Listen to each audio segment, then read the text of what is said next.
But the government started calling me the queen of tax fraud. Connections like IRS, DMV, postal workers. Your refund will be direct deposited. 100,000 on this card, 100,000 on that card. Rags to riches. But you got to stop doing the illegal stuff. I couldn't. I was just on my own, like all the way to 14, 11 to 13. I'm still in cars. I'm going to airports, like jumping in the cars at the rental car companies. The keys used to be in the ignition, and we used to like take the cars and go sell them to like local drug dealers. I'm stealing clothes out of the mall. I'm stealing out of Walmart. I'm just doing it all, like before I was even 15. How are you stealing out of, don't they have the clips, and like, how are you stealing clothes? So at first we used to just like go in the mall and like rip the beepers off and then put it in a bag. Right. Then they started getting like more advanced, where they made the devices thicker so I couldn't break it. So we started using like little clippers, like wire cutters. Then they got more advanced, so we couldn't use the wire cutters. So I started making a beeper bag. It was like a regular mall bag, and you rip it open and you lay it flat on the ground. Flat on the ground, and you get some duct tape and aluminum foil, and you layer the bags, and you seal the bag back together. So you can walk in the mall and it looks like you got a mall bag full of items, but it's really the thickness from the duct tape. And we used to just drop the clothes in the bag, roll the bag up like that, and walk off, and it don't alarm. How long did you do that? I did that till I was so 14. I ended up going to a juvenile program for stealing. So I went to juvenile program for stealing cars, stealing clothes, like just stealing, period. And they sentenced me to 8 months, and I found out I was pregnant in there. So I got out. So now I'm a single mother at the age of 14, and I got a fiend for my baby. So I got out, and I was back stealing. Cause now, well, when you say they sent you to, would you get arrested? I got arrested. Yes. How that happened? One time I got arrested at this teen dance, and I had this little Mustang, and it was like a drop top Mustang that I had got from the mall. From the airport. And we went to the teen dance, and everybody like, oh, but the police out there. But I'm like, shit, okay, it ain't got nothing to do with me. But I go out there, and they basically set us up. They was really there to get the Mustang and the driver of the Mustang. Which was you. What was it, stolen? Where'd you get the Mustang? From the airport. You know, it had the keys in there. It was new Mustangs. You talking drop tops. I'm 14 years old riding in a rental car that I swear mine, because I used to get them and sell them to the local people, like the dealers and stuff in Tampa, until you only get like 3 days before they put an APP out on the car. So I go out there, and I'm like, they not out there for me. Walked up to the car, they bum rushed me, took me to jail, and that was my last theft, because they booked me, and I did 8 months. And that's when you found out you were pregnant? Yes, worst 8 months ever. Like, oh God, the worst 8 months ever. Did you have the baby when you were locked up? No, I had the baby. I got out when I was like 36 weeks, and you have a baby 40 weeks. So I had 1 more month. You have to make money to pay to raise a kid. Right. So guess what I did? I was back in the mall. I wasn't in the people's cars though, because I'm not finna get no Grand Theft Auto, but it was like this. Growing up, they be like, you go big or you go home. So you got a petty theft and you have a grand theft. We all know grand theft is a felony, petty theft is a misdemeanor. So it was like, okay, well, I can go to the mall and I can get under $300 worth of clothes for me and my baby, and we'll be good. And then I'm like, no, if I can get 500, why not get 500? So it was like the greed in me and didn't you just say 500 is a felony? 500 is a felony, yeah. But it was like, okay, well, if I get caught, like, what's the difference? I'm still going to jail, and I was a juvenile. But all of that had to come to a stop eventually. I'm a mother now, and I didn't want to go back to jail and then leave my baby. So it was just like... How old were you? 15 at the time. Okay. And you're living with who? Back and forth between a friend of mine and my mom on her couch in the projects. The project. Are you going to high school? No, I dropped out in 7th Done. grade. Yes. I just feel like growing up from where I'm from, like when you a mother or a kid or however, I felt like me getting a job, me going to school wasn't going to help me take care of my baby. So it was either I be in the mall every day making money or I go to school. And at that time, school wasn't going to get me fed. So how long does this go on? I end up getting pregnant again. So at 15, I'm basically doing the same thing, but I'm not doing it in a sense of where I'm going to get myself caught. But now I'm like 17 and I was a few weeks pregnant with my son. And now I'm with these group of girls and now they doing big things. Like I was just a little Old Navy children's place. Like I was a petty booster. But now you got the boosters that want to walk up in Dillard's. They want to go up in Macy's, Burdines at the time. All of these department stores, but they're making money. It's not. So they're taking orders? Or Yes, they're making money. Right. So now I'm in a big league. So guess what we do now?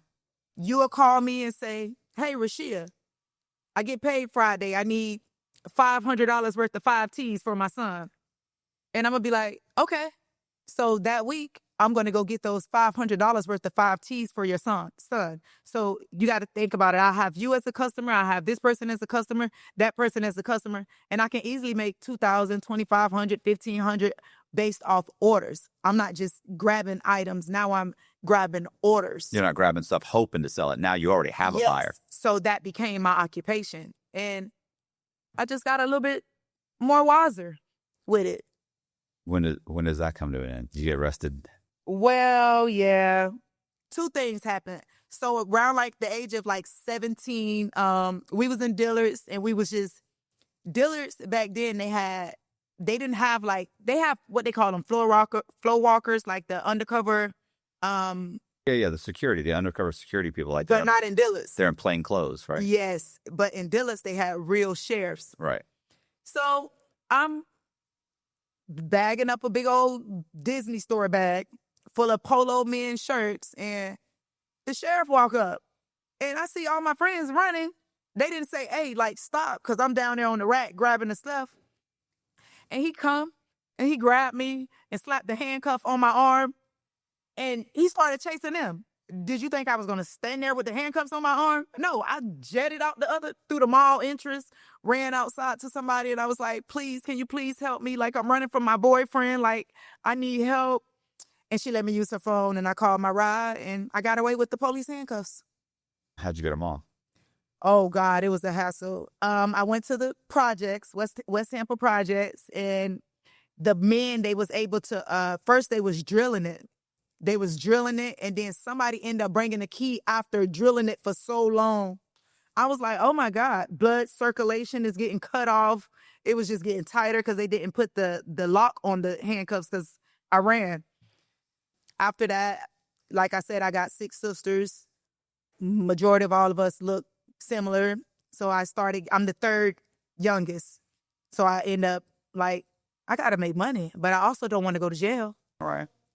Now I got introduced to another life, the club life. So now at 17, barely 18, not 18 yet, I used my sister's fake ID and I became a dancer. I worked on Alamo Drive at Diamond Strip Club for a while. It wasn't a new club because I guess like new clubs, you make more money, but they don't serve alcohol. But you got the people, they want to drink. But get drunk first. And I worked there for a little while, and I end up getting into a fight with one of the girls about my customer because we don't play that in strip clubs. If I have a customer coming in to see me, he's coming to see me. And he needs to only see me unless he asks me. And at this time, my customer that I had, he was like, they know, girls know, like they know if you got a good customer who coming in, they watch you, they watch your pockets. And I went to the bathroom and I came out and she was talking to my customer. And no, I didn't agree with that. And we end up getting into an altercation and I got fired, not her. So then what?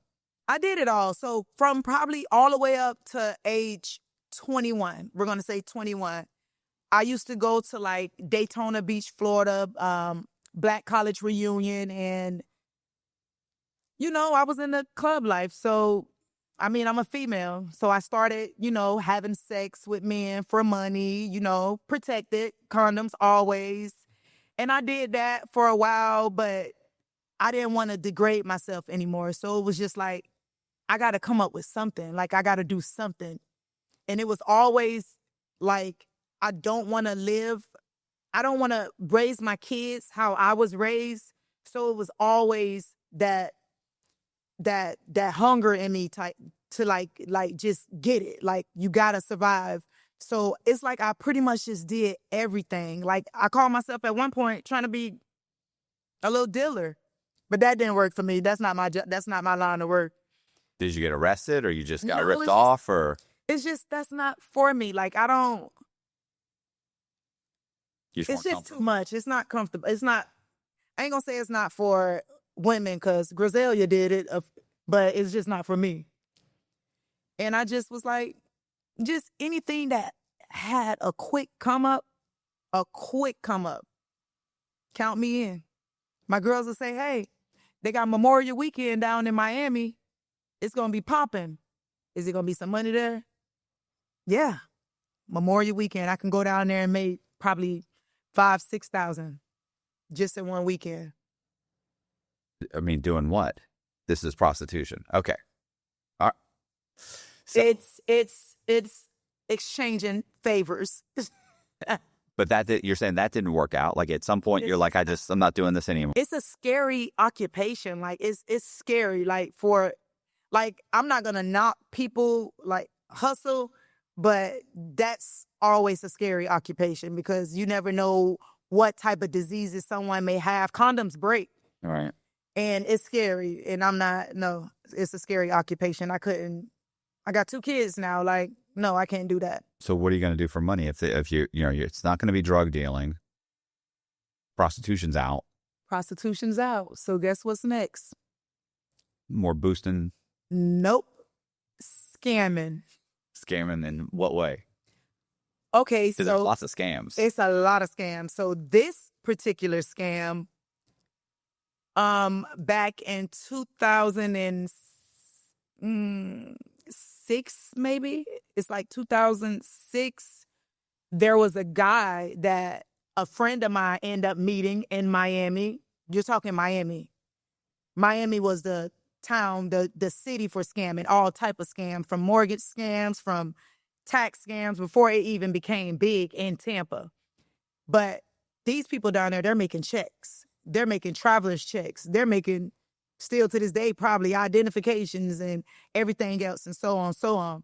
So the guy introduced me to traveler's checks. Well, who's the guy? Like, this is some guy that you can see he's making money. You say, what are you doing? So back then, we got MySpace and we got Facebook. All it takes is somebody to be on their profile picture holding up money, and it attract attention of a money hungry female. So my friend ended up befriending this guy in Miami. So she started going to Miami, bringing back these traveler's checks. She said, hey, he taught me how to go in the store, give them the traveler's checks, buy something, and they give you cash back. I'm like, from a check? Why would they give you cash back? Like, you got to show ID. She say, you got to show ID, but the signature on the check is your ID, because I guess when you purchase a check, regular, like not the illegal way, when you purchase them, you sign it right there. So that's your identification. Okay. These checks were made. So of course, you put whatever signature on there. So he'll give her these, he had $100 checks and $250 checks. And off $100 check, she brought him back, I think, half, 50 on each check. And then on a $250 check, he got 100. Like, as the bigger the check, like, it was like a deal. Right. So I'm like, how much you making? And she was saying how much she was making, which was a couple thousand a week. I'm like, I won't in. Will I go to jail for it? She was like, well, he said, just don't let them get the check and go to the back and make a phone call. That means something is wrong. But it got the hologram on the check. It got everything on the check. I'm like, I'm not going into people's stores. I'm scary. So at that time, I end up paying people to go in the store to bust the checks for me. Yeah, but you're talking about $100 check. You're giving him $50. No, you're not giving him 50 anymore when you're getting a large quantity. This for her. Okay. For her, that's her. I don't understand women these days. Like you get a guy and the guy know a scheme, or you feel like this is your boyfriend. If he say give you half of his money, you're giving half of his money. I'm not doing that. Like, I'm not, like, I don't understand, like, even the prostitution game with pimps. You go sell yourself and you give me the money. That's basically what she was doing. I wasn't doing that. If I'm committing a crime, I'm not giving you half of my money. Yes, you're producing a check. I don't want to do that. Let me purchase these checks. You give me one fee on how much 5,000 worth of traveler's checks is, and that's what I give you back. I'll give you $1,000 for 5,000, and then then if I make 4,000, that's money's all mine. Right. So that's what I did. Okay.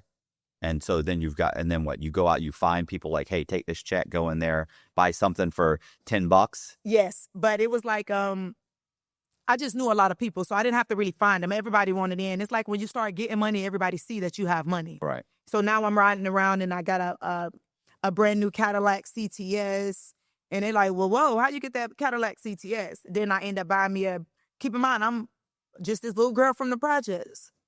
Then now I'm riding around in the BMW i323, the little small old BMWs.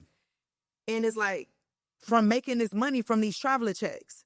So everybody want to be a part of it. Even if you're just paying them $20 off a check, they want a part of that money that they're not going to ever see in their life because they don't do anything but sit around in the projects.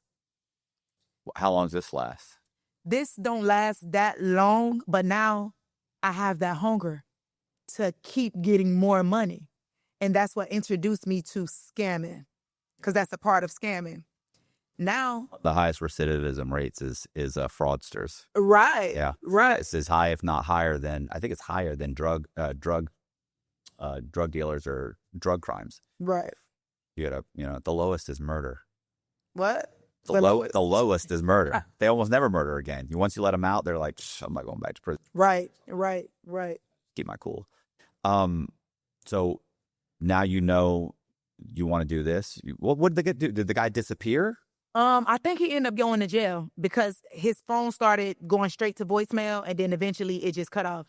And when you in a business like that and you meeting people out of town, people don't never give you their real name. So it's like, I can't Google him and pull him up and see if he in jail because I don't even know his real name. All right. I just know the name that he gave me or the name that's on Facebook and that's it. So I feel like he probably went to jail because it was going to voicemail and then it just was completely turned off. So they probably got him. He was the actual maker of the check. So I can just imagine what type of crimes he received. And we're talking feds, somewhere where I thought I'd never be. So what'd you do next? So now it's probably 2008, like maybe 2008.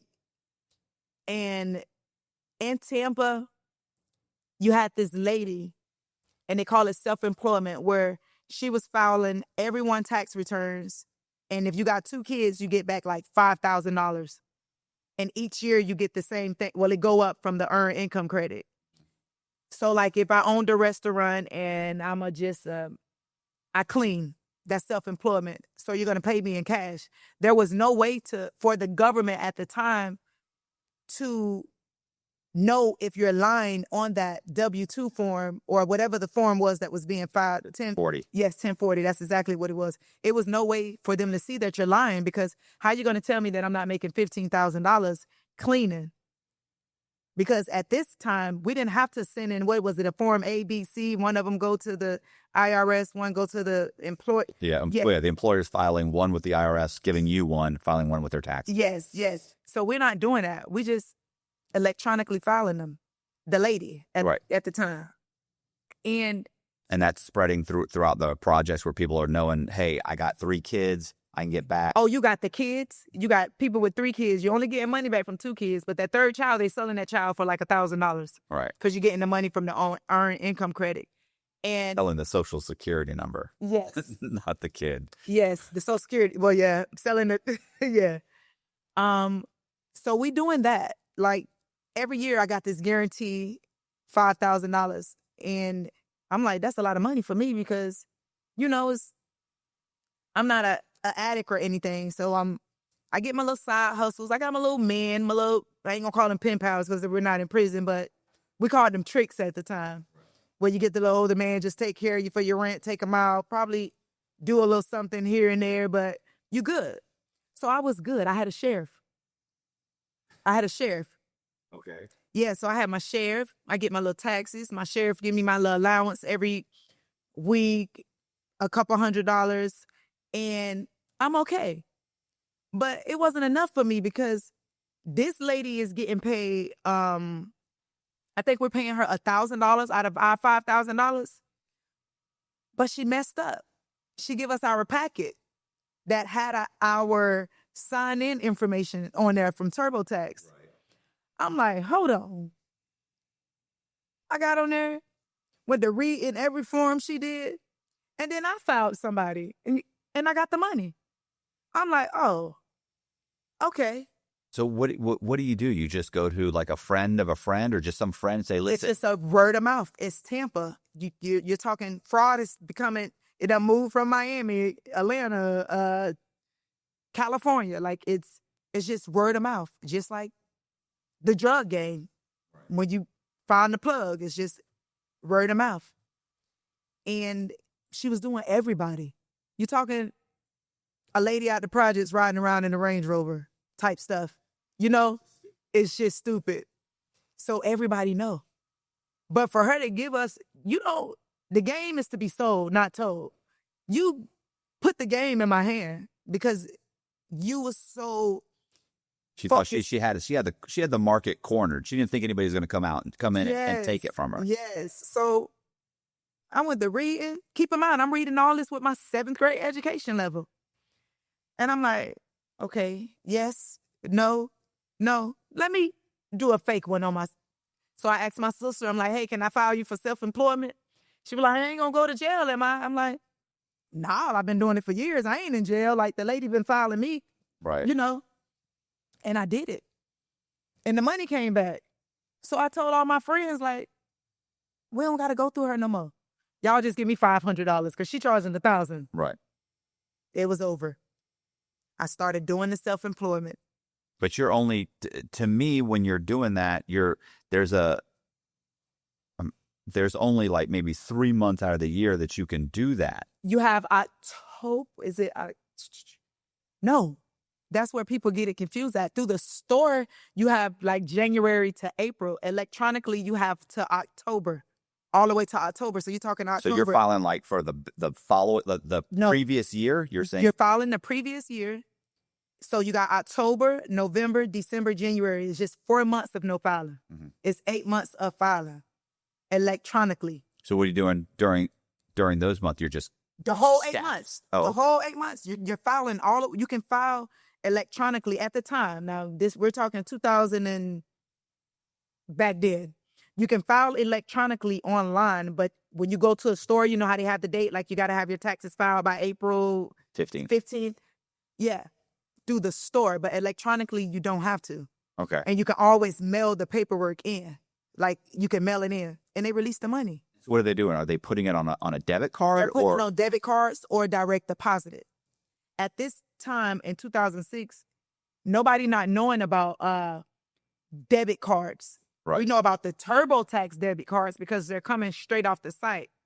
But now as the fraud progress, they advertising H&R Block cards, Green Dot cards, Tax Act cards, like all of these different sites are coming with cards. Right. But with those cards, it's coming with a routing number and an account number. And at this time, the IRS isn't putting 2 and 2 together, right? Because I know now, like if you try and give them a Green Dot card or something, they're like, no, we have to have like a national bank or we have to have certain banks and there's certain cards they won't deposit it on. But I know that took 5, 6, 7, 8 years of doing this before they finally said no. And then they start pushing out the PIN numbers. And then so I mean, at this time, you're saying whatever you sent them, they're going through. They're putting it on it. I can put you. I'm Rashia Wilson. I can put Matthew Cox. Yeah. Tax return on Rashia Wilson's prepaid TurboTax card. And they'll send it to you. And they will sending it to you. So you're think about it. I'm getting 50, 60, 70,000 loaded onto a card. Even though you don't even have my real information. You don't have my real taxes even. No, but I have your social. Now you can't play with the IRS. The social definitely got to match the birthday and everything like that. Right. But you're giving me permission. I'm not stealing your identification. Right. You're giving me permission because we're talking self-employment at the time. Like you're giving it to me because you're paying me $500. Right. I'm not getting paid the big money yet. But these people are never even filing their own taxes. They're never filing the taxes because they're already living like in the projects. They're not really claiming any money anyway. Right. So imagine driving down the street, you see a homeless person. Hey, let me get your information. I'm gonna give you $500 because now I have to put the kids on there. I have to do all of that. So I'm gonna give you $500 because you're only getting the money for real for the earned income credit. Right. Which is the kids. Okay. But I got to pay this person for the kid, this person for the kids. The most people were selling their kids for I seen was $1,200. But of course, when you somebody in the projects that has like 8 kids, here you can get it for $500. But I'm getting like maybe $2,000 per child. Right. Because it was like $5,500 at the most that you was getting off self-employment. And then I got a homeless guy on the thing. You got $500. I'm paying the kids. So that's a total of probably, I'm going to say $1,500. Right. And you're getting $5,000 back. I'm getting $3,500 back. Yes. Right. So I mean, at some point, is it always, do you continue to do it connected with the kids? Or at some point, because I knew guys that it wasn't the kids. They start taking all kinds of tax credits and they're just saying, hey, you made this much. Actually, they started doing it with W-2s, saying the guy had paid in $14,000, the IRS, you owe him, and but he's got 2 kids or he's whatever, you owe him $7,000. They just cutting him checks for $7,000, $8,000, $4,000. Right. So back in 2006, 7, 8, around this time, self-employment was what was popping. Right. Okay. You have to have kids in order for the money because you're getting paid for your earned income credit, which is for the kids. Right. Because the self-employment, they're not really taking out taxes. Right. That you can't tell them, hey, I paid you guys $20,000 in taxes last year. I need $12,000 back because you didn't pay them shit. Exactly. So but you can't make that much. You couldn't make over $15,000. Okay. So $20,000, you probably only was going to get back $3,000 with 2 kids. You can't make more than $15,000 to $16,000. Self-employed. Now, every scheme come to an end. Now with self-employment, as the year, now we're talking 2008. I'm gonna say 8. They want you to send in all these papers. They want proof of kids. They want this. So it's like, well, okay. They coming out with the PIN numbers where you got to put the 4-digit PIN, and I'm like, okay, well, that's drying up. That's drying up. Every scheme come to an end. Hey, you can get $7,500 back for a first-time home buyer. I'm like, what's that? A friend of mine said. They said, get on there, and they told me how to do it. Now we're getting $7,500 back for first-time home buyers. So you got all those informations from these previous years that you filed. So what we're going to do now, we're going to file all these homeless people for first-time home buyer. And they was releasing the money. We don't need no kids. We don't even got to pay nobody. So the $7,500 is all yours. Yeah, I was thinking of the homeless people. So I used to survey homeless people. Mm-hmm. Only I give them like $25. Mm-hmm. I give like, what I'm saying, like $20. I'd be like, and I told them I made a little statistical survey form for surveys. Mm-hmm. And I walk around and say, hey, would you mind taking a survey? We're trying to determine where we place our next homeless facility. I made a little badge that said statistical surveyor. And they'd be like, no, I'm not interested. I go, man, pays $20 cash right now. You can give me $20 right now. I go, right now. And they do it. Oh, of course. They give me all their information. I'd be like, here's your $20. See you. And I'd go order their birth certificate, order their social security card, order their high school transcripts. I'd make it a lease in their name, go in the DMV, get a driver's license in their name. So I was thinking, you're paying them $500. Like you're being extremely generous. That's a horrible thing to say, but $500, bro. Like, I mean, because they didn't keep in mind too. The great thing about that is for me, they didn't know they just got scammed. They think I'm just taking a survey for $20. This guy's a statistical surveyor, and they would give me the information. And they just think, oh, I just filled out a survey. And so if somebody asked them 2 years later, hey, how'd this guy get your information? They'd have no clue. Right. But with you, you're like, man, that was that chick. She gave me $500. They're going to remember $500. Nobody's handing out $500. But yeah, so. But it's like the homeless people like, I don't know. I hate to say this, but I never seen it. I mean, I'm sure it's possible where a homeless person can clean up, but I really never seen a homeless person clean up. Oh, so it's like in the comment section when I tell my story, in the comment section, I can't tell you how many people are like, "That poor guy, you ruined his." Because listen, I borrow like $1 million in these guys' names. I get $1 million, $2 million. I borrow 5 mortgages.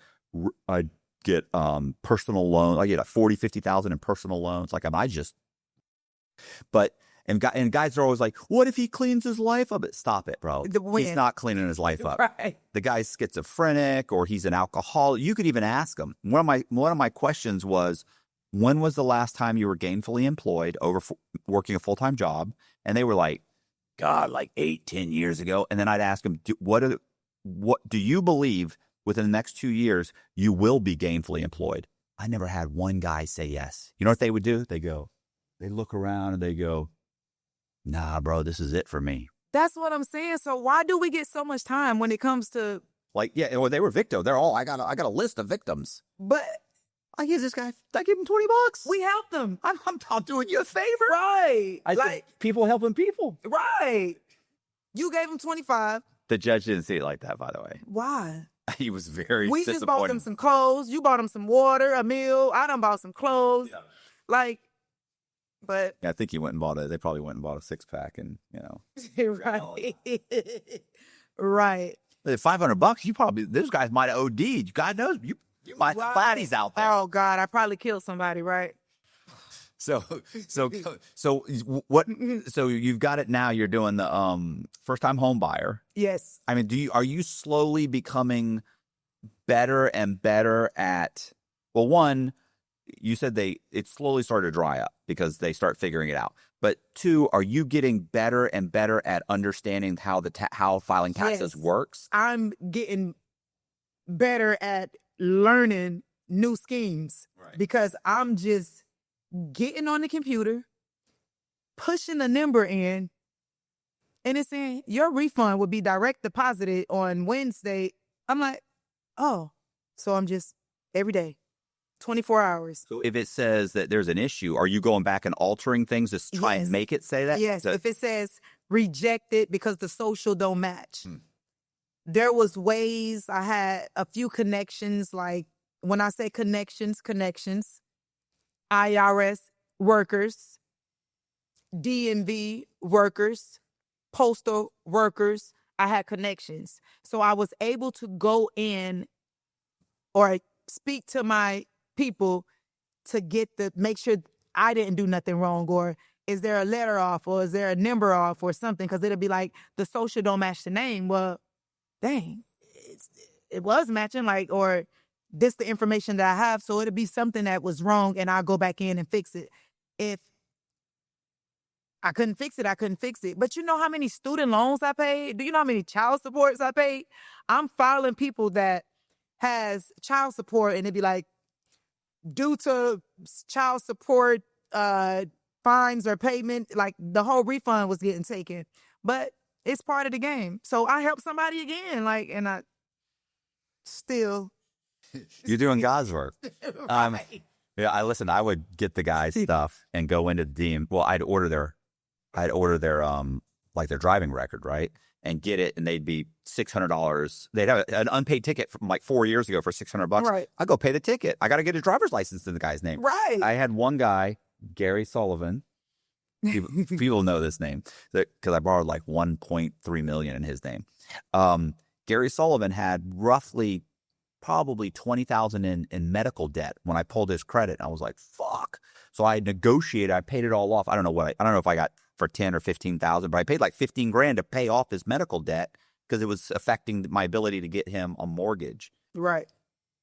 Now granted, I did run his debt up to, over $1 million, but still I did pay off the medical. He could have cleaned that up. He could have, yeah. But you helped them out. I mean, he seemed happy. Right. You don't got to pay. He didn't come to my sentencing.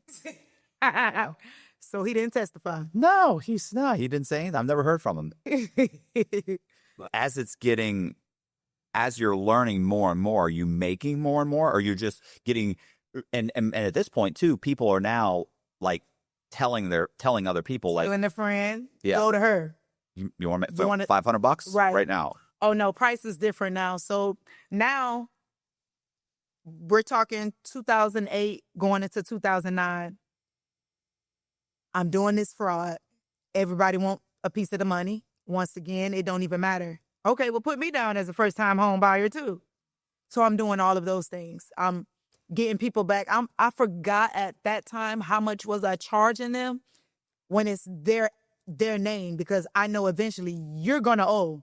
You're gonna owe for this home buyer. You're not gonna owe for the other stuff. All right. So I thought, well, I don't think nobody owed, but that I think I made a lot, but it wasn't where I profit a lot off each return. You know what I mean? Like versus I can do the self-employment, pay out $1,500, make $35. Right. Because these people are real people and they're going to end up owing. So I think I was probably getting $2,000 maybe and giving them $5,500 because it was $7,500 at the time. But I was okay with that. All right. Because you got the real people and you got all those people that are already filed, like the homeless people. So I was good. I'm great. It ain't no more stealing no clothes. It ain't no more selling my body. It ain't no more none of that. We entering 2029. Now I got to do something different. I'm going to open up me a business. Wait a minute. You said 2029. No, 2009. Oh, okay. I thought she said 29, right? 2000. Okay, 2009. 2009. So now you're going to open a business. So now I'm going to open up me a business, which I did. Tax preparer? Nope. I opened up a business, First Lady Entertainment. Okay. So now I'm making. What's that? What is that business? So First Lady Entertainment was a company. It was a promotion company, a club, not promotion company, like a club promotion company. Yes, I'm gonna call it that. Where in 2009, I started renting out venues, like little kids venues, like a building. Like I rented out the Armory before, like any like big event hall. Right. And I'll get a little DJ, pay him like $150, get some flyers made, and I'll do these teen events where we have these teen dances. I'll sell waters, I'll sell sodas. We're talking, it's hot, they dancing. $3 a water. And I got the teens coming in and they paying $10 each kid. So if you got 500 kids in there for this weekend, right, that's $5,000. Yeah. And you paid what'd you pay the venue? $1,000, $200 for this guy? Sometimes it's not even $1,000. It just depends on where I'm doing it. I have paid $1,000. DJ, $250, flyers, $100. Let's say I'm spending no more than $1,500. And then I can pack 500 kids in there, $10 a kid. This is just the admission. Right. Plus the water. Plus the water. So just not even including the water. So if I got 500 kids, that's $5,000. If I got 700 kids, that's what? $7,000. I'm making this every weekend. And I'm scheming. Right. So I'm slowly like becoming very, very, very successful. And I opened up this business when I started doing the kids. I'm like, whoa. Back in 2000, I was this female that just wanted to be in front of these celebrities, like a groupie. That's what they call them, groupies. I got the money to pay them now. Let me see if I can pack a club. So then I started using my money and investing in real artists, like real rappers, like real paying them, paying the club, depending on what club. If it's a club night, it just depends on what club. I started paying the club, I started paying the artists, and I was making, now I'm up to probably $30,000 every show. 30 to 40 to 50. My successful event that I did, which I bought the rapper Plies, I made $111,000 in one night. You got to talk to Ian Bick. Who that? Ian Bick has a podcast. He went to prison for club promotions. Mm-hmm. It turned into a Ponzi scheme, where he was, because he had rented the venue, had all these people that are supposed to come, and then it got snowed out, right? This was up in Connecticut. It got snowed out. So then what he does is he doesn't have the money now. So he goes to several of his friends, and their parents are like, they know he's been doing this, making good money. So Right. they give him money to rent the venue out and do all the advertising, and it gets snowed out. Damn. And so now he owes them, but he packs it, but it was snowed out, and it didn't quite, he didn't have as many people. And so he should have made this much money, but he barely broke in, doesn't even have the money to pay them back. And he told, no, we had this many people. We're good. And gave them some money and said, do you want to roll that money over into the next one? Damn. Yeah. Okay, so you owe me 80. Yeah. Truth is, they gave him 20 or 30. He didn't even have that anymore. Wow. It got to a point where I think is over $1 million he lost. He went to, you got to do his podcast. He's got a great podcast. Yeah. Yeah. I might look into that. I'll get you his number. He's got a good podcast. So I did that. I'm doing my business, and now Nothing goes wrong? nothing goes wrong with my business. No, I'm successful. Like when you see First Lady Entertainment on the flyer from St. Petersburg, Orlando, Tampa, Clearwater, Bradenton, Brooksville, they're coming to my event. Because at my event, you know who's going to be out there? The fire marshals, because it's packed. And where there's a crowd, there's men, there's women, and there's money. But these aren't teens anymore. No, I'm doing teens on some weekends, but that's just summer, and I don't want to play with these teens. They want to fight. They want to shoot. No. I had to go to the big leagues because I was just that female that would die to be on the stage with a celebrity. And now I'm up here with the celebrities. Like, I brought you here and I'm making money. So it was just like, wow, like this 2009, like I can't believe like I done prostituted, I done stole, I done did everything. Yeah, it's a rags to riches story. Rags to riches. But you got to stop doing the illegal stuff. I couldn't. Like I said, you put a steak in front of a dog that's full, what that dog gonna do? Still gonna bite that steak because it's there and it's free. And we think of it, you go spend 50 grand a day. Dang, I need to make that 50,000 right back. So if you can just push 2 buttons and make the 50,000 right back, you're gonna scheme. Because the club money, you gotta wait. You gotta advertise for 6 weeks. It's a lot of work. You gotta invest to make the money. And it can be like, and it's risky. Yes, it can be like your guy, where it can get snowed out, or it can rain, or we're in Florida, hurricane. Yes, so it's risky. So in the mix of those 6 weeks, I have to make money. I'm spending money. I'm radio. We're doing commercial. We're doing flyers. So you got to make money. Now, hey, dividends is in. You push this number in. I'm putting the dividends in, and they say, look, I'm getting 6,000 just playing with these numbers. Well, where you get the figures from? A friend of mine said, I know you probably like, well, who told you?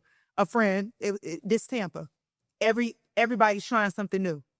Every time one scheme dry up, they just starting something new on the same site, same turbo, same tax slayer, H&R block tax, anything that has to do with taxes, Tampa. Now I'm just playing with the numbers.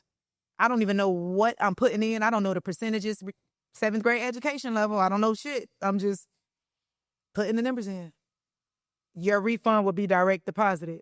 I'm like, for $9,000? Hell no. Friday, I'm getting $100,000 dropped on one card. I'm like, 100,000 on this card, 100,000 on that card. Unbelievable. So I have a question. Are you the only one doing this? I mean, do you have anybody else helping you? Or are they just bringing you numbers? I don't have anyone helping me. I did everything on my own. There's people that's doing their own thing. They ain't helping me. They're helping themselves. So they did their own fraud for themselves. But you know who they are and they know who you are. You guys. They know who I am. I know who they are. Everybody. We're talking Tampa. Yeah. Everybody's. I wouldn't be surprised if the sheriff that I was dating wasn't doing fraud. Everybody's doing fraud. Like everybody. Doctors. It's fraud when you're printing out ledgers of names and selling it to me for $2,000, right? Right. Everybody wanted a piece of the money. Everybody. Grandmas, granddaddies. Everybody wanted a piece of the money. So, I mean, I'm assuming you're not living in the projects. I never lived in the projects when I became 18. Okay. No, I had my own place at 17. I lived in the projects growing up. I never lived, remember? I never wanted to raise my kids how I was raised. Right. I never lived in the projects. So where were you living? In 2009, I'm living in a house and I'm in the middle of purchasing my first house. I was waiting on it to get done. First house in Valrico, Florida, 3-bedroom, 2-car garage, upstairs, downstairs, pool. A little girl out the hood, 7th grade education level, mama on crack, daddy probably on crack, I don't know. I got a house with a pool, you know? Right. Like, no, I understand. A house with a pool, like, that's big coming from the projects. Any house with a pool, it can be a little shack. But when you got a house with a pool, oh, that's big. How are you financing the house, though? Like, because you can't walk in with all cash. No, it's Tampa. Everybody is doing fraud. So if I am my first house was from a club owner. I'm coming in there. I'm making all of this money. He know I'm making this money.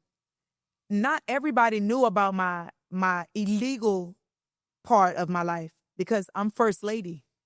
I have a job. I have this company. You're calling me now because my name is so big and these clubs are packed when my name is on the flyer. I want this girl at my club because my bar is going to do numbers. So he was a realtor. Okay. As well. He ain't asking me no questions. I'm buying the house from him. We're not going through the bank or anything. Okay. I'm going through him. We're able to. So he's doing like owner financing the house for you. You put down like cash down. My first house, I put $40,000 cash down. $40,000 cash down. And the house that he was selling me, which he was ripping me off, it was but keep in mind, I don't care because it's free money. It's free money and I got my own house, mine, not yours, but mine. And he was doing a rent to own. Right, yeah. So each rent was going towards the price of the $200,000 that he was charging me with the $40,000. But I'm not giving you $1,000 rent a month. I'm giving you like 10, 20, like I'm paying off the 200. It's paid off in a year or two. Yeah. Yeah, not even a year or two. Within a few months, it would have, it would have been, but this 2009. Dividends went to railroad. We started doing retirement. It just every year, it's just something different. It started burning hot. We're from 2009 to 2010. It's 2010 now. I go get my body done. First Lady Entertainment is on the rise. In your body done. I went and got my breasts done, just the female stuff, lipo, tummy tuck. I'm dating NFL players. I'm just like, oh, okay. I like this life. But with that fast life, every time you spend $100,000, you want that $100,000 back. I got probably $40,000 on my neck. I got like just living the life. I'm riding around in that 550, a X5, a Lexus truck. I'm just like, I like this life, but it's an expensive lifestyle. Did you ever get robbed? I mean, keep in mind the people you're dealing with are. Yes, I did get robbed at one time in 2000. Just like a home invasion? 9 or 10. Yes, my door got kicked in and guys I feel like it was a hit, meaning a friend of mine set me up. It's typically what it is. Yeah, because the guys that robbed me, you can tell that they didn't want to put hands on me. Like one of the guys slapped me, and when the police came, I couldn't even tell the police which side he slapped me on. You know what I mean? Like it wasn't as brutal. They didn't yank you around. They didn't. I mean, that's typical. Let me play it off and yank her around, but they didn't beat me, and they didn't get nothing. I would have, they had a shotgun. It was me and my kids. We was in a room. My friend, one of my homegirls, was on the couch in the living room, and my dad, he had came home from prison, and he was living with me, and I heard the door kick in, boom, and I'm like, but in my room, I had a back door to my room, so I can easily run out my back door, but I'm scared of frogs, and I'm scared of snakes, and I'm scared of raccoons, and they used to be back there. So it was like, I'm not running out this door, and I'm not going to leave my kids. But when I heard the boom, I heard a tussle. My dad shot past the men to hurry up and to use the phone, because he wasn't going to be able to call the police right then, because they was running in. It was like everybody heard the boom. It wasn't like a boom. It was a boom. And I was like, but by that time, they already came and kicked in when I heard the boom, I got up and locked my room door. I mean, but of course they're going to kick it in. So they kicked in my door, and my 2 kids was in the bed with me. I got 2 kids at the time. And 2 of the guys came in. It was a total of, I think, 4 guys, because one had my friend by the hair. She was on the front room. 2 was in my room, and another one was maybe searching for my dad or searching the house, because it was a total of 4 of them. So then they stood there. They even had they have the nerve to bring a shotgun. So you really gonna shoot me with a shotgun? Like, you gotta, not just, and they had the shotgun to me and my kids. It was like, where's the money? I'm like, what money? This before the diamonds. This, the big gold chains. Like, this before, because we're talking 2009. 2010 is when I got the diamonds. And I only have I have an X5 and a Lexus truck right now, but I got the X5 painted like the men used to do with the dub floaters, the rims that spin, the color of the car. The interior is done black and teal. Like, I mean, if I was them, I'd try to rob me too. I'm doing too much. And did you not have cash? No, I'm not going to have cash. Like, that's just stupid. Like, I'm from the hood. Like, I'm not going to, you hear stories. I'm not going to have no safe in my house. I didn't have it. I have safes, but they ain't at my house, Right. And I didn't have cash. I probably had like $600 in cash and some gold jewelry. Like, they took the purse. I never stayed in the hood when I came up. Only growing up, I lived in the project. So in this community that I lived in, I lived around a lot of older people. There was a lot of white people. I ain't gonna say it was a retired community, but it was a lot of older people, the ones that sit on the porch and watch everything. They need to get going. Yes. So when they heard that, I guess from the officer's report, when they kicked in my door, I promise you, they must have to be sitting in the car already before they kicked in the door.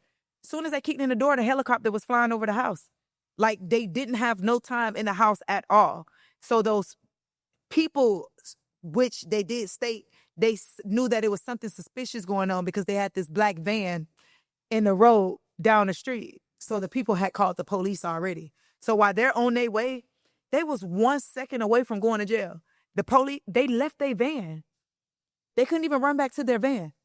They dropped the keys. It was so dark. They dropped the keys Run in the woods and just got away? They got away. They had to split up. You got my dad ran out the front door, called the police, but the police was already on the way. So it's multiple police now. You got more than one call. But they already there. As soon as the door got kicked in, you can hear the helicopter. The guys got away because on that street, it was really no lights. No lights. All right. They got away. But these fools was in their mother van. How I found out, the detectives. Right. And one of the guys didn't have on a mask. And when the detectives came, my son was like, Mom, that's that man that had that big shotgun. So my son was able to point out the guy from the lineup, the same guy. And one of the guys, I ain't going to elaborate too much on this, but my friend, boyfriend, his last name was the last name to the van. Okay. The brothers, he have brothers that lives in Lakeland, Florida. The van was from Lakeland. The last name matches the vans, and the people that robbed me was from Lakeland, Florida, from the lineup. Same last name as him. So eventually they grabbed him, but were they prosecuted? They dropped? Eventually they grabbed him, and they came back for me. They rolled back on my street. One day I was coming from the club, the casino, and they was riding up my street, and I saw him, and I called the police.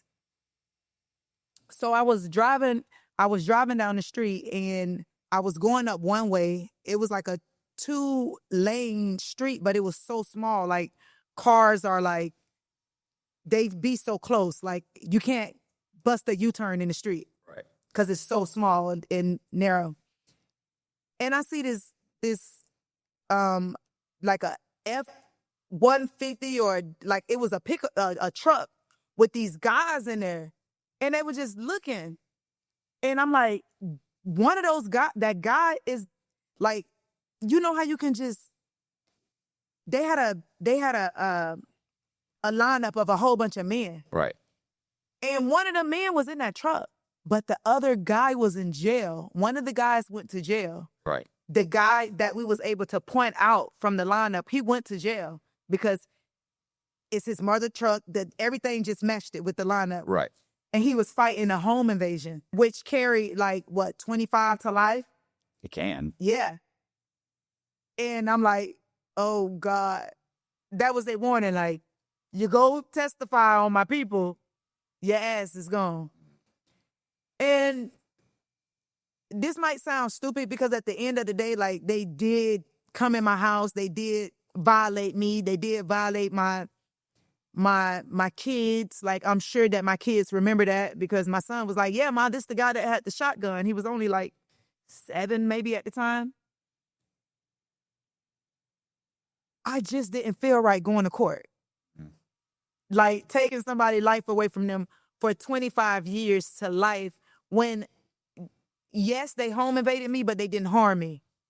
Because the guy that slapped me, I knew that it was a hit. And I knew exactly who it was. And guess what? Karma, because he's doing 30 years now. So it's ways, like, it's always, like, I didn't go to court, but they still got their karma. Right. And I didn't have to worry about nobody coming back harming my family or harming me. But they left me alone. They didn't get nothing. I didn't get nothing. I didn't have no bruises. They took probably 5, 6, I don't even remember. It was some chump change. And that was the only time I got invaded. And I hate to say this, but I'm happy that it happened then the following year when I really was up, when I'm rocking diamonds, when I'm living lavish. Like, that was me on the rise.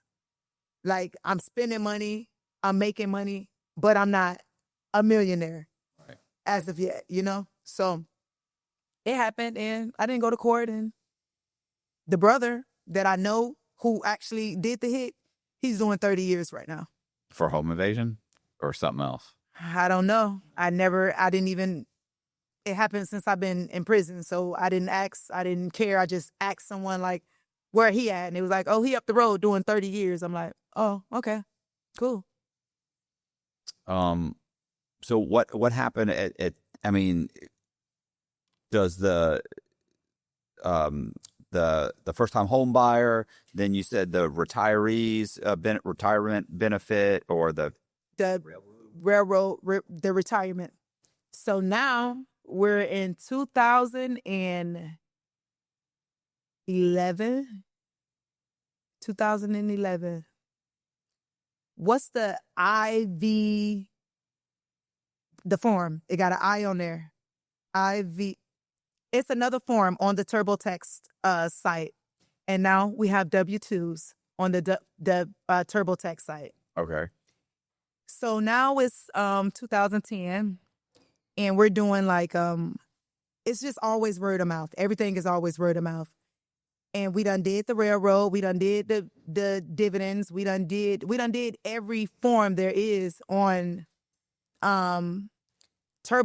But now we haven't tried W-2. Mm-hmm. And this is how it was. Like, if you worked and you had a W-2 form, I'm going to take your numbers off that W-2. I know that you're getting, $9,000 with one child. So I'm going to get your numbers. I'm going to put your company on there, the same company, or make up a company with an EIN number, which was easy to get. Put it on the form, put those numbers in, and I'm getting that tax return. And we started doing that. But it started because my friend, she was doing it, and she was getting back like $2,000. Any money that came, it was a plus. It was a plus. So she's getting back $2,000. I'm like, let's try to play with these numbers. If you can get $2,000, we can probably get $5,000. Did it? The $5,000 come back. If I can get $5,000, I can get $7,000. Put it in, it came back. If we can get $7,000, let's keep it under 10. Right. My favorite number was 9987. So I got this one set of numbers that brought back 9987. Put it in, I'm getting 9987 back. Loaded onto one card. I can do 10 people. Remember, I'm getting these ledgers of names from doctors, government workers. Right. We're paying for names probably $2,500 a page, and for each identification, we're getting 9,000 off each name. So it's a win. And somebody say, like, try Ancestry.com. I'm like, what do you mean, Ancestry? They say dead people. I said, you can't file dead people, because I have filed a name that was on a ledger, and it is this person is deceased. Right. So you can't file dead people. They say you can file dead people. They have to die within 30 days. I'm like, for real? They say you get on there, though, try to use uncommon last names. So don't use a Wilson, don't use a Cox. Use a uncommon last name or a Spanish last name, because a lot of the people, Spanish people, they work, but a lot of them don't file taxes. Okay. I'm like, huh? They say. So you know how they're getting notified? The IRS is getting notified because when you die and they go to embalm you or do whatever they're going to do at the funeral home, they're going to get your Social Security number, and they file with the IRS or Social Security, and they tell Social Security, hey, this person died, and they get the $250 death benefit, and that's how they know that you're dead. That's why it takes some time before they file that paperwork. That's probably so they can get their $250. Yeah. But in the middle of them making their $250, you've got a gap period. Yes. Where I don't know how long they hold it. Maybe they hold it for 2 months, or maybe I don't know. But I know that's how they get notified. That's why I was thinking. That's why sometimes you could have done it years later, because they never. You're saying if they're Hispanic, they're not going to file for that benefit. Right. If they've never filed, or if they've never paid in taxes, their family or the home, or if it was, I would assume the government would also do it too, though. But anyway. Or when I learned, or when it was taught to me, because the game is always taught, sold, however, if they died within 30 days, all of the tax returns is going through. It's going through. Yeah, they haven't filed anything yet. Yes. In the system. So I started just filing dead people, and it was like the money was just like. And they're showing up on Ancestry that quick? It's showing up on Ancestry. That's you type in. You used to type in the month. You put the last. You can search by last name. You can search by search. You can search by a lot of different things. At the time, I haven't been on there. I don't even want to look at the site no more. But you can put the death month, because some people, they looking for their loved ones or somebody. They trying to see if they're dead. So you search in the month when you think that, or the year, or the time frame when you think they died. So I put it in 30 days. Always 30 days. Print out all those names and put them in. And they was coming back. And I'm like, this is unbelievable. Like, this can't be happening. Like, it's coming back.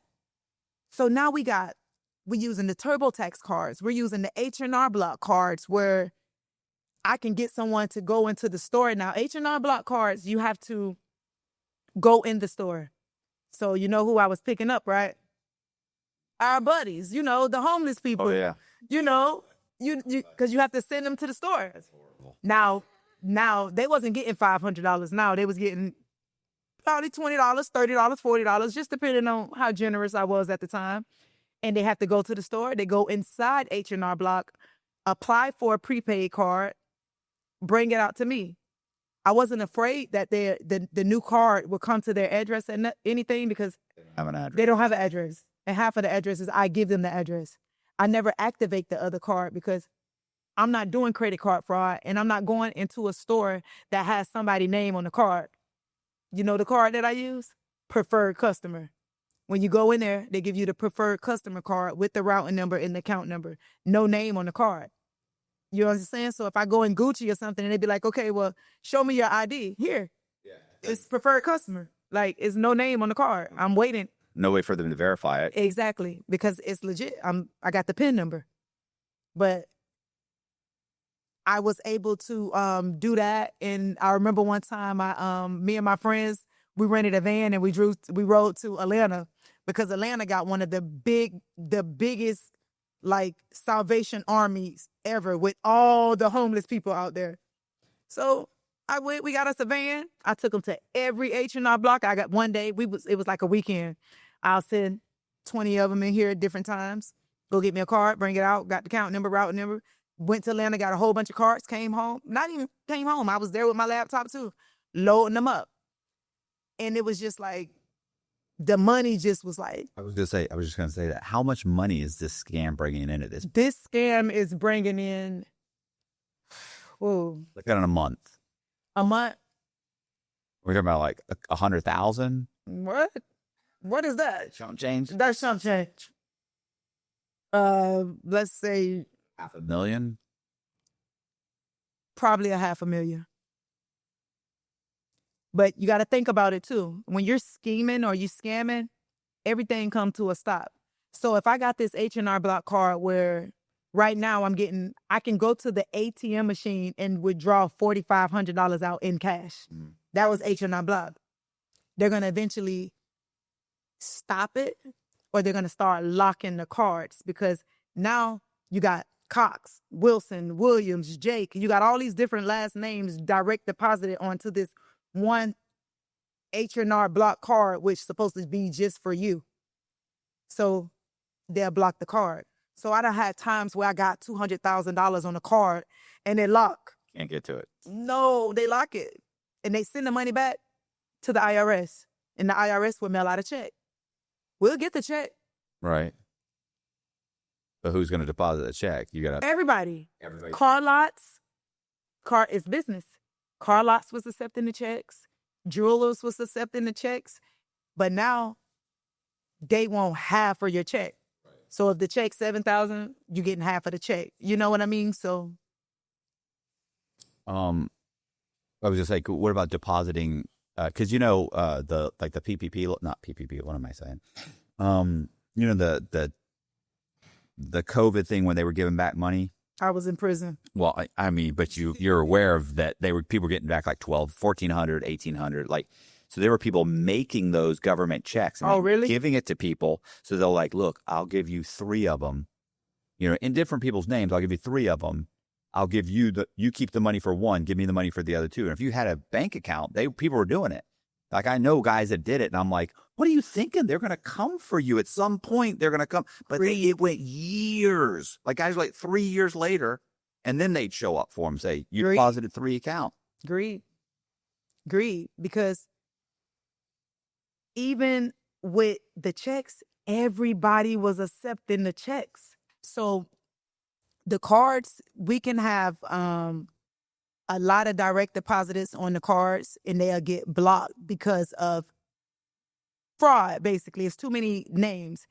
And when they send the checks to the IRS mail them back to the address on the tax return. Right. So you'll have all of these addresses.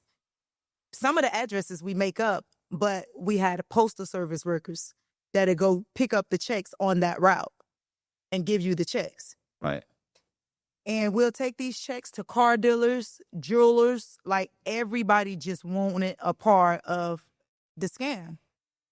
But now we got to pay them. They was doing like 70-30, like you get 30, they get 70. So now the game changed. We need them. They ain't doing half and half. They doing 70-30. So they getting bank. Jewelers getting paid. Dealers getting paid. Everybody, any businesses in Tampa was getting paid. Because if we paid, y'all paid because we're going to spend the money. Mm-hmm. And we did that. Checks. We did the cards. The whole Tampa just went crazy doing fraud. You got 16-year-olds riding around in 645s. And yeah. All right. That's what the chief say. The chief say, hey, nobody wasn't going to jail for drugs no more. Yeah. It was something going on in Tampa. Listen, when I was in Colburn, I remember this black guy I was talking to. He was new, and I was like, so what are you here for? I said, I said, drugs? Somehow or another, drugs came up, and he goes, nobody's selling drugs anymore, Matt. See? And I said, what do you mean? He said, I'm here for the fucking drop. And I was like, do you remember?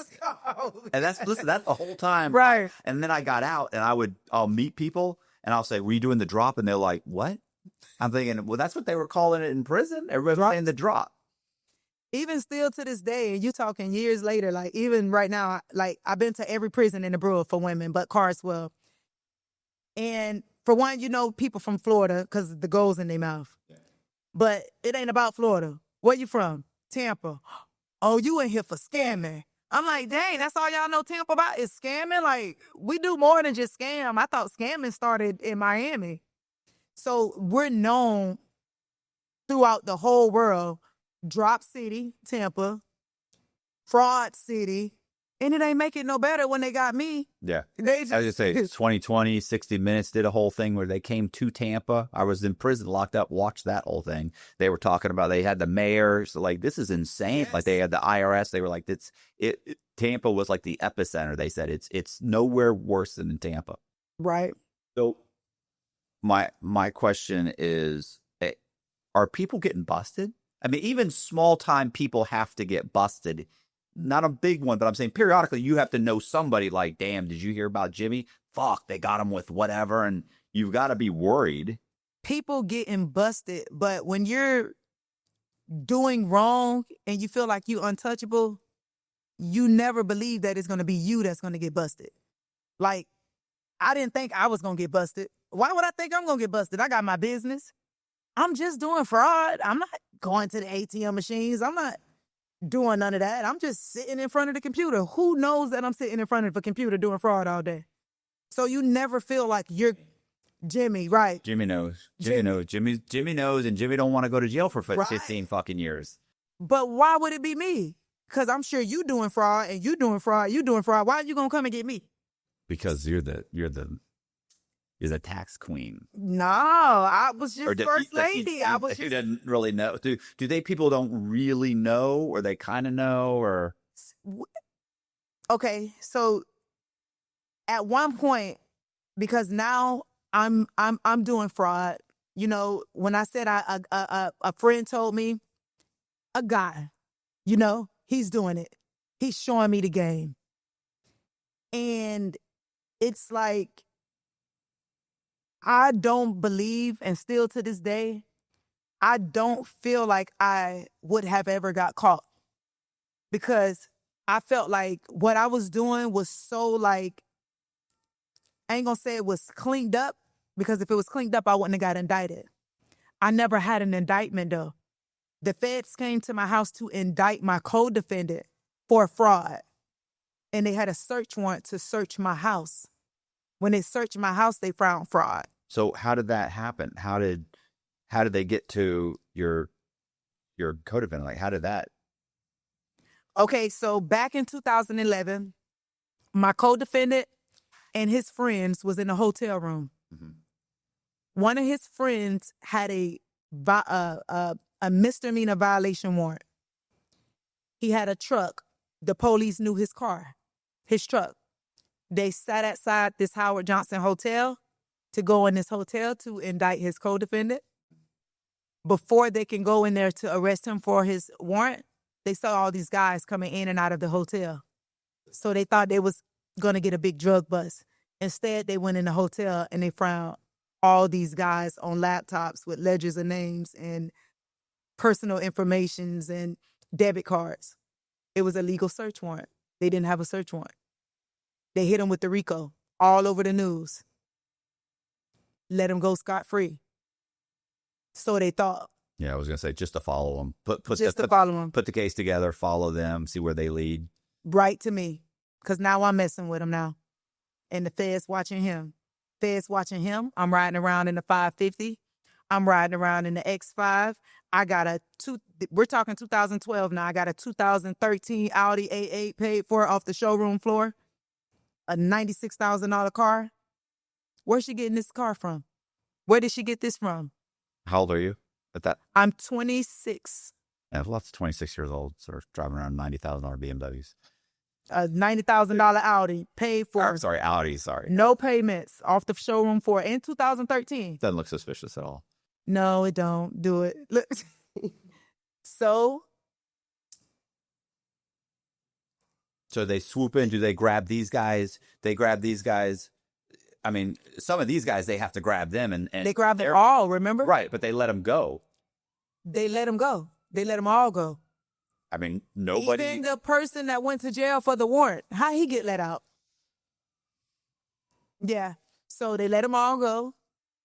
And now they're watching them or they're following them or whatever, however the case may be. And they came to my house with a search warrant to seize this Audi and to indict my co-defendant. And when they searched the house, they found traces of tax fraud. Were you there? I was there. They knocked nicely on the door and say, "Can you please come downtown?" Or so I had surveillance cameras. I had a total of 9 cameras, and I had a TV in the corner of one of my camera TV in the corner of the wall, so it showed all the 9. Right. And I'm hearing something. Rashia Wilson, grab your baby and come downstairs.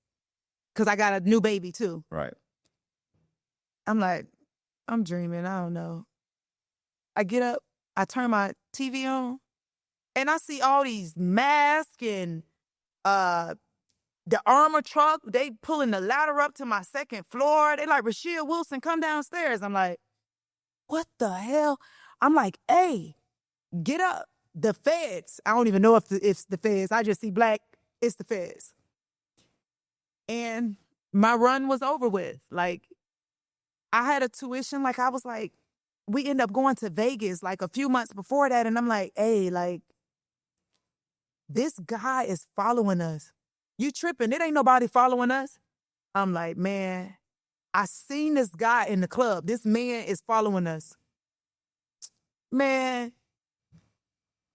when I got indicted, he say, yeah, I was the one that was following you in Vegas. I'm like, what in the hell? But 2 days prior, before the feds came to my house, I was riding down the street, going to a strip club. I'm chilling, jamming, me some Future, and I get pulled over for speeding, but I'm not speeding. He say, Miss Wilson, step out the car. I'm like, for what? He said, you're speeding. I know I'm not speeding. Like, I know for a fact I'm not speeding. He said, I need to search your vehicle. I say, for speeding? I'm scared shitless because I had an iPhone and I had the iPhone case, and behind the iPhone case, I had 2 cards in there. Behind, because I needed to go take some money off. I'm going to the club owner, I'm going to the strip club, and he'll cash me out. If I need 50,000 in ones, he'll charge me a fee, and he'll give me 50,000 in ones off that card. Yeah. It just depends on the credit, the credit limit on the cards. Because some cards had unlimited credit limit, some cards had 20,000 credit limit, and they'll swipe it out as credit and give you the cash. But of course, they charging you probably 5,000 off 15,000, but right. And it was the feds warning me. It was the feds 2 days before, pulled me over, searched my car, didn't find anything. I had it. It was right in my hand the whole time, but they didn't find anything. But that was the feds. I ended up finding out. So, okay, so they grab you that day. They come looking for they said, grab your baby and come downstairs. Mm-hmm. You come downstairs. So I come downstairs and remember I said they had an indictment for my co-defendant. They take my co-defendant to jail on an indictment. They take me to jail on a complaint. Because a few months prior, I was in a gun range. And they asked me, let me tell you this story. It was August. I got indicted in September. And I end up meeting this guy on social media. And on his picture, it just was just money. And I had this thing where I won't talk to any guys from my hood, or not hood, but from Tampa, because I feel like everybody feel like I got money. But this guy, he looked like he had money, so I don't want to mess with nobody that's going to use me for money. I'd rather be with someone equal. Right. He was a CI. He come get me. He meet me on several occasions. He got my hair done. When he get my hair done, he give me crispy $100 bills. I always thought marked money was like marked, but no, it's the numbers on the money. And when the feds came to my house, this how I knew, like, when you in jail, you been there, you replay everything that happened. Like, dang, that was that, or this was this. He take me to a gun range one day. He said he was taking me out to eat. He go to the gun range. He said, I got to go meet somebody. He go in there for like 15 minutes. And he was like, step out. I was like, for what? He was like, come on. I'm like, okay, we at the gun range. I ain't never shot a gun. Let me go in this gun range and shoot a gun. When we went in there, keep in mind, he just was in there 15 minutes. They say, good evening. Have y'all been here before? Have y'all? He told me he was coming to meet his friend. He just was sitting in there for 15 minutes. Whatever questions they needed to ask, they could have asked him already because he was already in there. They were setting up the surveillance. So when they came to my house to indict my co-defendant, they was able to take me on felony possession of a firearm. Okay. Yeah. I end up pleading guilty to felony possession of a firearm, and I call home. I'm happy because my lawyer, I done gave him $75,000. He like, oh, you're not going to receive no more than 18 months probation or 18 months in prison. I'm like, shit, guilty? I am guilty. Right. Yeah, that's an easy charge to prove. They've got you on tape shooting a gun. Guilty. Or even handling a gun. Right. Guilty. Call home. Everybody's crying. I'm like, what's wrong with y'all? I'll be home. I can go do 18 months. We're going to be fine when I get out. I still going to have everything. They was like, you all over the news. I'm like, I know. I just went to court today. They say, no, you're on the news. You're on every station. I'm like, I know. They were like, no, you just got hit with a 47-count indictment. I say, what? I just pled guilty today. How they hit me with a 47-count indictment? It's an extra criminal history level. Oh, yes. So, pled guilty to the gun charge. The same day they hit me with the 47-count indictment, tricked me. Again, I got tricked. Okay, Wilson, we're going to throw out 45 counts. What they did was, if I had your identification or your information, so for one name, I got tax fraud, theft of government funds, aggravated identity theft, and wire fraud on one name. This name, again. So there's a total of 8 charges already just for 2 names. So I think they hit me with 15 names, but I had a 47 count indictment. After it all was said and over with, they hit me with a 250 victims or more. Tell me how. I'm charged on paper with 15 names. 4 charges here, conspiracy, and y'all hit me with a 250 victims. But how is it 250 victims? The only victim was the IRS. No, that's not how they look at it. Exactly. But who's losing the money? Right. They're dead. Right. Who's losing the money? No, I mean, it's absolutely the federal government. But what I'm thinking too is it's funny because the people prior to that were bringing you their information. So you're not a victim. You brought me your information. I don't think I don't even know, still to this day, I don't even know who I got charged for. I don't know if it was maybe this person, that person, because nobody ain't get up in the courtroom with a sad story saying, oh, well, I'm a victim and she stole my identification. No, because a dead person can't speak. Explain to me the Facebook picture, because that was when I was in prison. Guys were coming up to me going, "Bro, you've got to see this," and they're like, crazy. And then of course it was the tax queen. There was the tax queen and the photo. So basically, what the government did was like they took my name from my company, First Lady Entertainment, and started calling me the Queen or First Lady of Tax Fraud. The picture of the money. So for one, I was in a promotion club business. I had club owners paying me to host club nights, stripathons, which was where they'll have a big strip off with all the strippers, and I get on the mic and I be like, hey, y'all come get these ones, like stop playing, just basically talk shit on the mic. Right. And that money was only, if you look at it, it's only $2,000 in ones. So they said that I was holding tax fraud money. Right. There's no way that I can hold the tax fraud money that I was making. Right. It was $2,000 in ones. And they used that picture around the world saying, Queen of Tax Fraud or tax fraud money. Like, y'all should have caught pictures when I was really holding up money. Like, this is $1 bills. In 2012, because I ended up getting indicted in September of 2012, and May, my Facebook page was hacked. It was like, hello, my name is Queen of Fraud or something for the record. If you think indicting me will be easy, I got the whole Tampa Police Department on the payroll. These people hacked my page. I got on my daughter's page like, hey, whoever doing this is messed up. I was never able to get back in that page again. Like, I can hit change password and it'll say your password has been changed, but will not send me the password.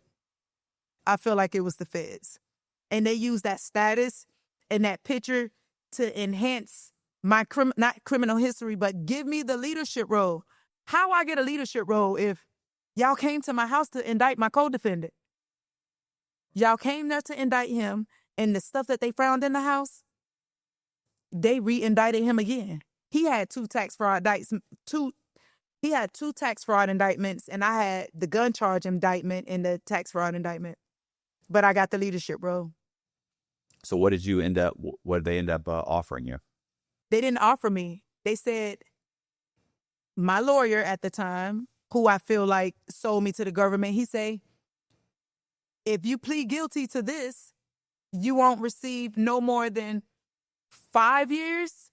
If you go to trial and lose, you're going to get 22 years because the wire fraud itself carries 20 years, a max, and the aggravated identity theft carry a consecutive 24 months. I pled guilty and received 1 year less than the max. I received 252 months, 21 years for a guilty plea of wire fraud and aggravated identity theft. The gun charge ran concurrent. Okay. So that would have been roughly 18 months or 19 years. Yes. How much time did you do? I did 12 years and 8 months. Because compassionate release. So back in 2018, they did the First Step Act, 2018. So I got a lot of time off then. 2020, they started applying the FSA, First Step Act, again. I got another year off, and then I got a lot of money in the bank, a lot of days. Like when you program, you get like days in the bank. Right. And I filed the compassionate release. I forgot to mention, back in 2015, I ended up filing for an appeal, and my judge came out of retirement and gave me the same sentence. So he still had to fix his wrong. He had to fix his wrong because law is law. Whatever personal vendetta you have against me, law is law. So he didn't fix his mistake, which was they stacked my criminal history because of the gun. They sentenced me on the gun, and then they sentenced me on the tax fraud, which made my criminal history go up. But the only way that your criminal history can go up is if you committed 2 separate offenses. I didn't. It was all one indictment. Y'all came to my house. Y'all indicted me for the gun, but y'all really was holding me because y'all really wanted me for the tax fraud. So it's technically all one case. So I was able to fight that back with the youth offender, a law that passed back in 2023. If you got sentenced anywhere from the ages of 20, in your 20s, you can qualify for, I think it's called the 821 youth offender. So I was a youth offender. I filed the compassionate release again, and he granted it. So I'm home early. What was your judge? Who was your judge? Stick 'em Moody, Judge James Moody. Okay. I'm not mad at you no more, Moody. I'm not mad. He gave me a chance because my release date was in 2031. So mine was 2030. I'm supposed to be out in 2030. Yeah. Yeah. Oof. If people wanted to go and follow you, like YouTube or any social medias, where would they go? So they can follow me on my IG at @FirstLady_ENT. That's 1ST Lady_ENT. My TikTok at FirstLady813, and my YouTube channel at FirstLadyENT. What are your, real quick, if you want to, what are your plans? Like, you got plans, like you're laying in bed at night? Oh, I got a lot of plans. I write music. I'm an author. They can go grab my book off Amazon, The Life of a Hood Star. I'm actually in the middle of changing my name. Yours? Is this yours? It's my book. Your book. Okay. I wrote it in prison. No, I'm saying your story. It's my story, my biography. Okay. I'm changing the name because I just brought myself out my contract, so I'm changing my name to the book, but same story. Yeah, reality show coming out. Stay tuned. I'm working on big things this year. Vlad? The legal way. Yeah. I was going to say, you're going to be on Vlad? I have Vlad coming up. I have a Vlad interview in 2 weeks, so I got Vlad TV. Not to mention somebody that's in the music, movie industry is working on a movie of my life. Nice. So we have a lot of stuff that I'm doing. Hey, you guys, I appreciate you watching. Do me a favor, hit the subscribe button, hit the bell so you get notified of videos just like this. Also, we're going to leave your social media in the description, so you can go there, click on it, and go and follow and do all the stuff. Once again, I appreciate you watching. Share the video. Thank you very much. See ya.